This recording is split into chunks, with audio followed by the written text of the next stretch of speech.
It's as rotten as Swiss cheese, holes and air holes from one hole to another, tunnels and caves.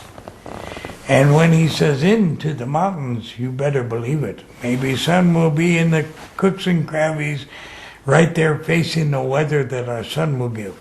And yet others will go into the deeper lands through a little cave hole. They're all over the United States, all over South America, all over Canada, all over the East, the Far East. They are all over our earth, but few know about it. And there will be survivors, evidently, that are not going up, but are going down, and not to hell, but to another place that I know of. And I will talk about that on another film. The world within worlds. Wonderful place. And depending where you're going. But nevertheless, people, there will be runners.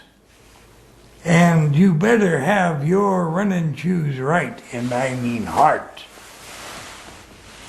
Because you're going to be greatly hunted. You're valuable property. Your dead hide on the hood of a car can bring in a gallon of water or $500. Until the dollars don't mean nothing, the water does. Then it'll even go from a gallon to a quart, and they'll be glad to have fresh water.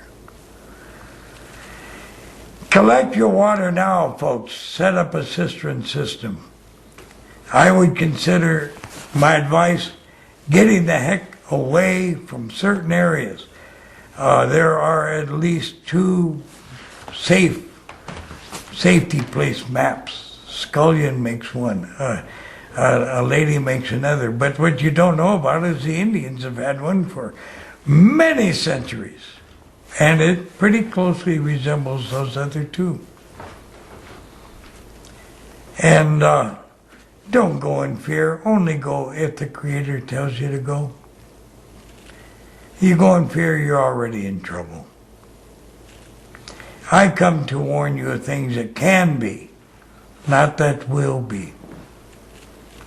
If you get your heart right with God, an atomic shell can land right and detonate on the top of your head, and if there's anything that goes wrong with you, it might be a bump on the top of your head going out. I have watched the Old Testament story of birds feeding this prophet, feeding the runners. Mice leading a hider, a runner, to just a little sip hole of water. Just enough to get them through until they need another sip hole. The little ones will feed those that trust in God. They will personally bring something for you to eat. I'm not saying they're going to bring you a big turkey meal, but they'll make sure that there's enough there for you to get through for the next few hours or days. And you will wonder, I watched a big group with 16 people. Most of them were 3, even 2, occasionally 1. But runners, not even knowing there was another group of runners there or over there. Filthy, dirty, torn clothing. Nothing on their back to carry. Just 2 legs and their heart with God. And God loved them. And He would make sure they had just enough to eat. Just enough to drink. And guess what else I saw? The hunters walking right through some of them. Right past, like that, from some of them. Unseen. They were invisible to the hunters. And yet as physical as you are at that time. God will protect those who truly trust in Him. Do not trust in fear. Learn your trust now, my brothers and sisters. Learn it now. Don't just talk about it. And don't just half-arse do it. Learn to trust Dad now. Spend just a weekend, 2 days. Friday night at midnight, turn off all electricity to your house. Turn it on again Sunday at midnight. 2 days. Trusting Dad to supply your water because it ain't coming into the house anymore. 2 days to supply a way to cook your food and to keep it from rotting in the fridge. 2 days. Try it. Find out how weak you are, because you are weak. And then work on that weakness to give you strength. Work on the weakness that really is called false trust. And learn to grow in true trust. You will be surprised what can take place. 2 days, and see how you are manipulated, controlled, and trust in man-made objects and things. 2 days, no TV, no telephone, no radio, no car, no heat in your house. Try it. Tell your kids you're going to do this. Oh, they're going to go crazy. No TV, no computer to play with. Oh, they are going to go crazy. Guess what?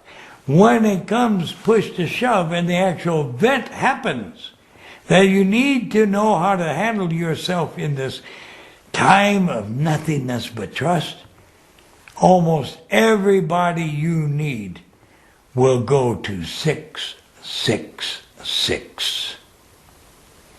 Putting their trust not in God at all. And the chances are better than 10 to 1 that you too will go to 666.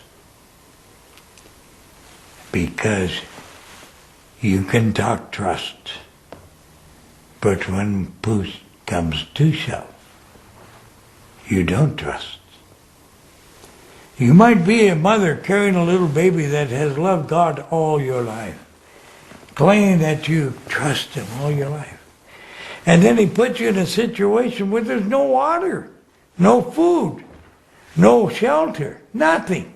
Just you and your 2 legs and what you got in your back and your little baby. And mother, I'll guarantee you, you will probably, there will be very few that don't, go to the nearest grocery store and say, okay, give me 666 so that I can feed my baby. That sounds morally good. That sounds wonderful. But it just should show you that deep down inside, you haven't trusted Dad at all. Get on your knees out there in that dry place. Say, Dad, look at my baby. It's shriveling, it's dying. It has no breast milk or whatnot. And I have hardly anything but hound dog ears here. Nothing to feed my child. Dad, I trust you. I am your child. Please, Father, you just make this survival of me and my baby the way you want it, sir. If you choose us to pass on at this time, so be it. I know that there's a time beyond this time. And I am not going to plead for my baby's life or even my own belly's filling over your will. If you want me to go to you now or tonight or tomorrow, so be it. Your will be done, Father, not mine. How many of us, and I include myself, can say that? And when put in that position, live it.